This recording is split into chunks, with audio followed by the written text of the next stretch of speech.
મહેસાણામાં ઊંઝા માર્કેટ યાર્ડમાં ઇસબગુલની ખરીદી બંધ કરી દેવામાં આવી છે। વેપારીઓએ ઇસબગુલના બીજ પર લાગતા જે 5% જીએસટીને સંપૂર્ણ દૂર કરવાની માંગ સાથે અનિશ્ચિતકાળની હડતાળ શરૂ કરી છે।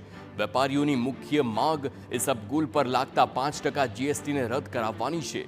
વેપારીઓના જણાવ્યા મુજબ 2017 પહેલા જ્યારે જીએસટી અમલમાં ન હતું ત્યારે ઇસબગુલ પર કોઈ વેટ હતો નહીં, પરંતુ જીએસટી લાગુ થયા બાદ એચએનએસ કોડ 112માં ઇસબગુલ સીડનો સ્પષ્ટ ઉલ્લેખ કે ચોખવટ ન હોવાના કારણે વેપારીઓને 5% ટેક્સ ભરવો પડે છે।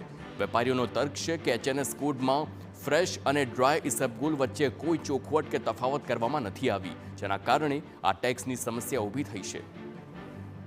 હવે જીએસટીના જે નોર્મ્સ છે એ મુજબ કાચા ઇસબગુલ, રો ઇસબગુલ, ફ્રેશ ઇસબગુલ ઉપર 0 જીએસટી છે અને ડ્રાય ઇસબગુલ જે તૈયાર ઇસબગુલ છે એની ઉપર 5% જીએસટી છે। અહીંના વેપારીઓએ જે એડવાન્સમાં જે સોદા કર્યા હોય એના માટે 1 વર્ષ કરતાં પણ વધારે સમય માટે એડવાન્સમાં ફ્રેશ ઇસબગુલ ખરીદીને રાખવું પડતું હોય છે અને એના માટે એમનો જીએસટી 5% જીએસટી બ્લોક થઈ જાય છે।